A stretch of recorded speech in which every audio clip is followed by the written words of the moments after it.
ജാമ്യം ലഭിച്ചത്, ജയിൽ മോചിതനായത്. ഇതുമായി ബന്ധപ്പെട്ട തത്സമയ ദൃശ്യങ്ങളാണ് പ്രേക്ഷകർ കാണുന്നത്.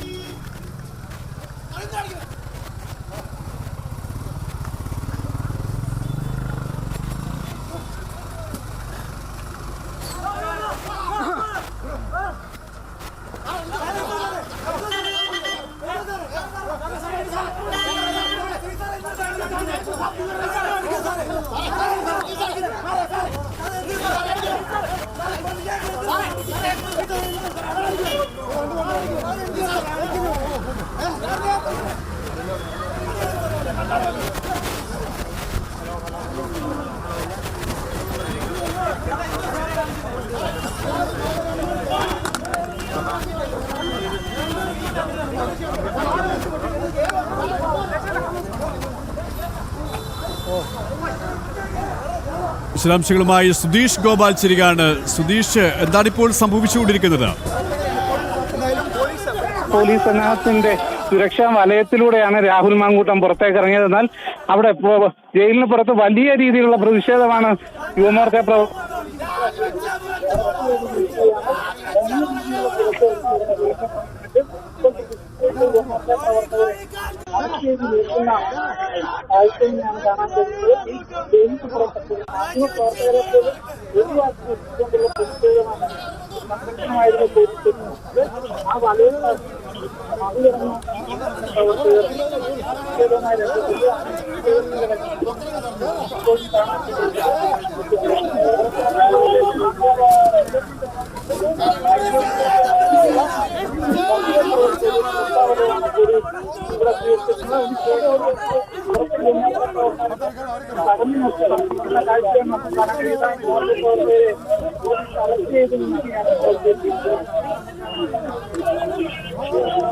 രാഹുൽ മാങ്കൂട്ടത്തിൽ ജാമ്യം ലഭിച്ച് പുറത്തേക്ക് യുവമോർച്ചയുടെ വലിയ പ്രതിഷേധമാണ് ഉണ്ടായത്. ഈ യുവമോർച്ച പ്രവർത്തകരെ പോലീസ്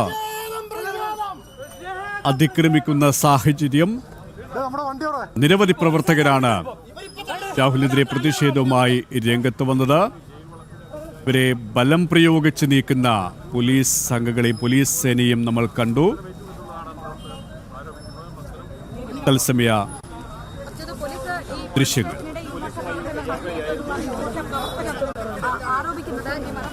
യെസ് സുധീഷ്, കേൾക്കാമെങ്കിൽ തുടരാം.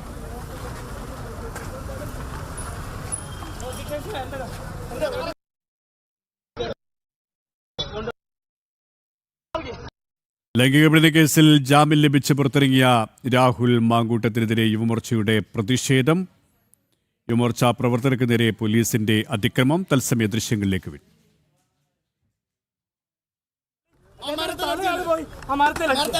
അവര് പറഞ്ഞു കേട്ടോ, അവരെന്താ പറഞ്ഞേ, തന്നെ വേണോ പോലീസുകാർ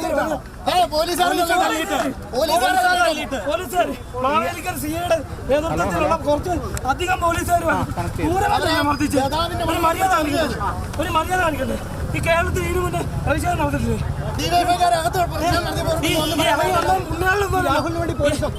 പിന്നെ തീർച്ചയായിട്ടും നിങ്ങൾ ഇത്രയും മാധ്യമപ്രവർത്തകർ സാക്ഷികളല്ലേ, ഇത്രയും മാധ്യമപ്രവർത്തകർ നിങ്ങൾ ഇറങ്ങി വന്ന പുള്ളിയാളൊന്നും അല്ലല്ലോ, ആണോ?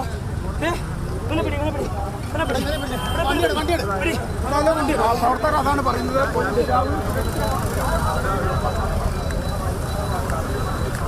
മൂന്നാമത്തെ ലൈംഗിക പീഡന പരാതിയിലാണ് പാലക്കാട് MLA രാഹുൽ മാങ്കൂട്ടത്തിന് പത്തനംതിട്ട ജില്ലാ സെഷൻസ് കോടതി ജാമ്യം അനുവദിച്ചത്. ജാമ്യം ലഭിച്ചതിന്റെ അടിസ്ഥാനത്തിൽ പുറത്തിറങ്ങിയ രാഹുലിനെതിരെ വലിയ പ്രതിഷേധമാണ് അലയടിക്കുന്നത്. സുധീഷ്, നിരവധി പ്രവർത്തകർക്കാണ് പോലീസിന്റെ അതിക്രമത്തിൽ ഇത്തരത്തിൽ മർദ്ദനമേറ്റത്. പോലീസിന്റെ ഇടപെടലുമായി ബന്ധപ്പെട്ട മറ്റു വിശദാംശങ്ങൾ കൂടി സുധീഷ്.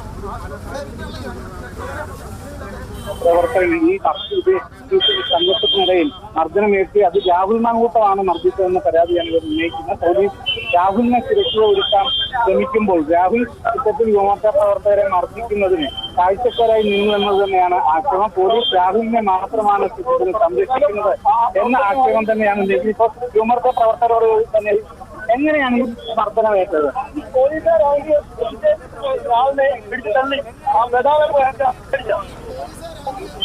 അതാണ് ആ പ്രതിഷേധത്തിനിടയിലുള്ള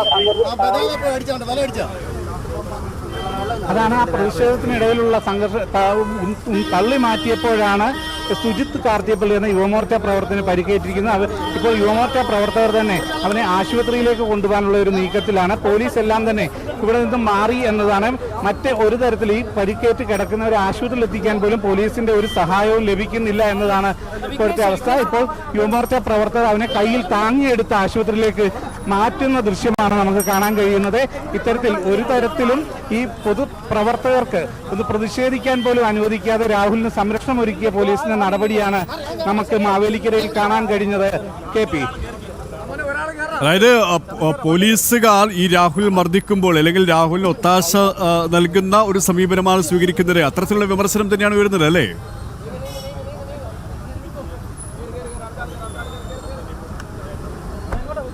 KP, തീർച്ചയായും രാഹുലിന് ഇത്രയും സുരക്ഷ ഒരുക്കുമ്പോൾ ഈ സംഘർഷത്തിനിടയിൽ ഈ പ്രതിഷേധത്തിനിടെ പരിക്ക് പറ്റി പോലീസിന്റെ രാഹുലിന്റെ ഭാഗത്തു നിന്നുള്ള മർദ്ദനമാണ്. ആ രീതിയിൽ പരിക്ക് പറ്റി വീണ ഒരു യുവാവിനെ ആശുപത്രിയിലേക്ക് എത്തിക്കാനുള്ള ഒരു സഹായം പോലും നൽകാതെയാണ് ഇവിടെ ഉണ്ടായിരുന്ന പോലീസ് പോയത് എന്നത് തന്നെയാണ് നമുക്ക് എടുത്തു പറയേണ്ടത്. അത്തരത്തിൽ ഇപ്പോൾ അവനെ ആശുപത്രിയിലേക്ക് നീക്കുകയാണ്. അതിൽ ആ വാഹനത്തിന് പുറകെയും പോലീസ് അങ്ങോട്ട് നീങ്ങിയിട്ടുണ്ട്. ഒരുപക്ഷെ പോലീസ് തന്നെ ഇവനെ കസ്റ്റഡിയിലെടുക്കുന്ന ഒരു സാഹചര്യത്തിലേക്ക് പോകാനും സാധ്യതയുണ്ടെന്ന് വേണം നമുക്കിപ്പോൾ അനുമാനിക്കാൻ. ഇപ്പോൾ പോലീസ് ജീപ്പ് ആ സുജിത്തുമായി പോയ കാറിന് പിന്നാലെയാണ് പോയിട്ടുള്ളത്.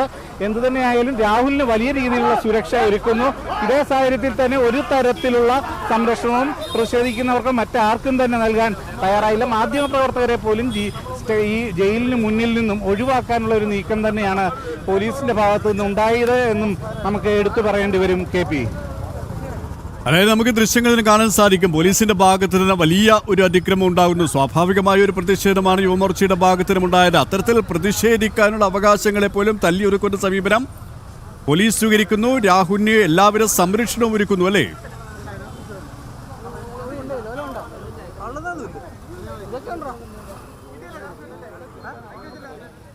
KP, അങ്ങനെ തന്നെയാണ്. ഇവിടെ നേരത്തെ തന്നെ ഏതാണ്ട് മണിക്കൂറുകൾക്ക് മുമ്പേ പോലീസ് എത്തിയിരുന്നു. പോലീസ് എത്തി ആദ്യം ഈ ജയിൽ വളപ്പിൽ നിന്ന് യുവമോർച്ച പ്രവർത്തകരെ എല്ലാം തന്നെ അവിടെ നിന്നും നീക്കുന്നു. എന്നിട്ട് വലിയ ഒരു പോലീസ് സന്നാഹത്തെ തന്നെ ജയിലിന് മുന്നിൽ വിന്യസിക്കുന്നു. അതിനുശേഷം പുറത്തേക്ക് ഇറങ്ങുമ്പോഴേക്കും മാധ്യമപ്രവർത്തകരെ പോലും അവിടെ നിന്നും ഒഴിവാക്കാനുള്ള ഒരു ശ്രമമാണ് പോലീസിന്റെ ഭാഗത്തു നിന്നും ഉണ്ടായത്. അതിനുശേഷം കാറിലേക്ക് കയറി പുറത്തേക്ക് വരുമ്പോൾ ഈ ജയിലും കോടതിയുടെ അടുത്തടുത്ത കെട്ടിടങ്ങളിലാണ്, ഒരേ വളപ്പിൽ തന്നെയാണ്. ആ കോടതിക്ക് മുന്നിൽ പ്രതിഷേധിക്കാൻ നിന്ന യുവമോർച്ച പ്രവർത്തകരെയാണ് ക്രൂരമായി മർദ്ദിക്കുന്ന ഒരു സമീപനത്തിലേക്ക് പോലീസ് പോയത്. ആ ഇതിനിടയിലാണ് ഇവിടെ നിന്ന ബദാം മരത്തിലേക്ക് ശ്രീജിത്ത് കാർത്തിയപ്പള്ളി എന്ന യുവമോർച്ച പ്രവർത്തകനെ തള്ളിയിട്ടത്. ആ വീഴ്ചയിൽ തലയടിച്ച് വീണതിലുണ്ടായ പരിക്കാണ് ശ്രീജിത്തിൻ്റെതെന്ന് വേണം നമുക്ക് പ്രാഥമികമായി മനസ്സിലാക്കാൻ. എന്നാൽ രാഹുലിനെ സുരക്ഷിതമായി കാറിൽ കയറ്റിവിട്ട ശേഷം ഏതാനും പ്രവർത്തകരെ അറസ്റ്റ് ചെയ്തുകൊണ്ട് പോകാൻ ശ്രമിച്ച പോലീസ് ഈ ബോധരഹിതനായി കിടന്ന ശ്രീജിത്തിനെ തിരിഞ്ഞു നോക്കാനോ ആശുപത്രിയിലേക്ക് മാറ്റാനോ ഒന്നും തന്നെ തയ്യാറായില്ല എന്നത് തന്നെയാണ് പോലീസിന്റെ ഭാഗത്തു നിന്നുള്ള ഒരു അനാസ്ഥയായി നമുക്ക് ചൂണ്ടിക്കാണിക്കാൻ കഴിയുന്നത്. ആ രീതിയിലാണ് ഇപ്പോൾ ശ്രീജിത്തിനെ യുവമോർച്ച പ്രവർത്തകർ തന്നെ ആശുപത്രിയിലേക്ക് മാറ്റിയിട്ടുള്ളത്. KP, ഇവിടെ ഈ ജയിലിന് മുന്നിൽ യുവമോർച്ച പ്രതിഷേധം സ്വാഭാവികമാണ്. ഇത്തരത്തിലുള്ള പ്രതിഷേധം ഉണ്ടാവുക കാരണം ഒരു ജനപ്രതിനിധിയാണ് ഇത്തരത്തിലുള്ള ക്രൂരത ചെയ്തത്. അതിലുള്ള സ്വാഭാവികമായും ഒരു യുവജന സംഘടനയുടെ പ്രതിഷേധം, ആ പ്രതിഷേധത്തെ അടിച്ചൊതുക്കാനുള്ള ഒരു നീക്കമാണ് പോലീസിന്റെ ഭാഗത്തു നിന്നുണ്ടായത്. സുധീഷ് ഗോപാലാണ് ഇത് സംബന്ധിച്ച വിശദാംശങ്ങളും നൽകിയത്.